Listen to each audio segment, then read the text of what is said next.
में राजनीतिक हलचल हो या मुद्दे हों, बड़े ही गर्मजोशी में चल रहे हैं। भरत तिवारी इनकाउंटर अगर केस को आप देखते हैं तो भरत तिवारी एक सामाजिक कार्यकर्ता बताया जाता है और उसकी मांगे क्या थी? सिस्टम को ठीक करने के लिए तो उसने मांग रखा था, भगत सिंह को मानता था, क्रांतिकारी जैसे था। हाँ, तरीका उसका गलत हो सकता है कि हाथ में पिस्टल थी, लेकिन उसने आत्मसमर्पण, पिस्टल फेंक करके आत्मसमर्पण करने की कोशिश में भी पुलिस उसे इनकाउंटर करती है। उस पर बहुत सारे आंदोलन होते हैं, बहुत सारे संगठन सामने आ जाते हैं। और दूसरी जो घटना है काकरोच जनता पार्टी, हमारे देश के जज महोदय जी ने जब युवाओं को काकरोच कहा तो एक युवा जिसका नाम अभिजीत दीपके है, जो कि अमेरिका में रहता था, छात्र था, उसने अपने अकाउंट पर, सोशल मीडिया अकाउंट पर, फेसबुक पर या इंस्टाग्राम पर उसने काकरोच जनता पार्टी के नाम पर एक सोशल मीडिया का प्लेटफॉर्म बनाता है। उससे करोड़ों लोग जुड़ जाते हैं, बड़ी बड़ी पार्टियां उसके सामने बौने हो जाते हैं। युवा नीट परीक्षा से परेशान थे, पेपर लीक से परेशान थे और काकरोच जनता पार्टी आज देश के कोने कोने में आंदोलन कर रही है, लेकिन उसे बदनाम करने के लिए संघी पत्रकार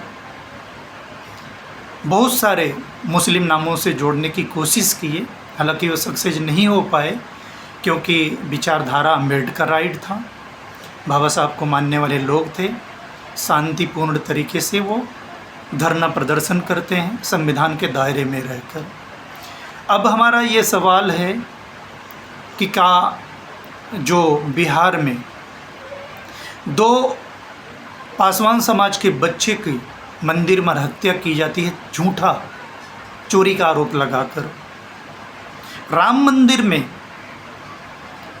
करोड़ों रुपए की चोरी हो जाती है, क्या ऐसी सज़ा उन लोगों को मिलेगी जो रियल में चोर हैं, डकैत हैं, चोरी भी कर लिए हैं, सिस्टम को सामने भी नहीं आने दे रहे हैं और दबा रहे थे, ज़मीन की चोरियां किए हैं, धर्म के नाम पर बिजनेस बना लिए हैं।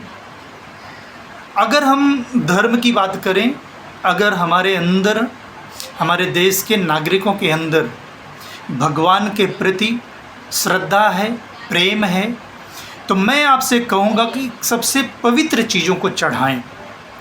जैसे जल है, फूल है, इससे पवित्र और कोई चीज़ है ही नहीं। रुपया पैसा तो बिल्कुल मत चढ़ाएं, क्योंकि ये किन किन हाथों में जाता है। नाला साफ करने वाला, कसाईयों के पास, या गंदे गोरख धंधे करने वाले, या कहीं किसी भी गंदे से गंदे लोगों तक जाता है, थूक लगा कर गिनते हैं, तो ये पवित्र हो ही नहीं सकता। इसलिए हम आपको चाहेंगे कि घोटाला ना हो, चोरी डकैती ना हो, आपका मंदिर सेफ और साफ सुथरा हो, आपका भगवान जो जिन्हें आप मानते हैं, जिनमें आपकी श्रद्धा है, तो आप श्रद्धा के फूल जो स्वच्छ और निर्मल माना जाता है और जल चढ़ाएं। तो आप सिर्फ कल्पना करके देख लो कि वहाँ से सबसे पहले कौन जाएगा, मंदिर का पुजारी या और कोई। आप सोच कर देख लो, अगर आप पढ़े लिखे हैं तो पाखंड मुक्त हों, अंधविश्वास मुक्त हों, अंधभक्त मुक्त हों, देश को वैज्ञानिक दृष्टिकोण से चलने और चलाने की सोच रखें, ताकि आपके पढ़े लिखे होने का आपके अंदर वो गुण हो, सोचने की क्षमता हो। और देश की जो आम आवाम है, भ्रष्टाचार, बेरोजगारी, महंगाई, रेप, हत्या, बलात्कार, शोषण, ये सब रुकना चाहिए, न्याय मिले, लोगों को रोजगार मिले, सरकारी सिस्टम ट्रांसपेरेंट हो, भ्रष्टाचार मुक्त हो, करप्शन मुक्त हो, हम ऐसी सरकार और ऐसी व्यवस्था चाहते हैं।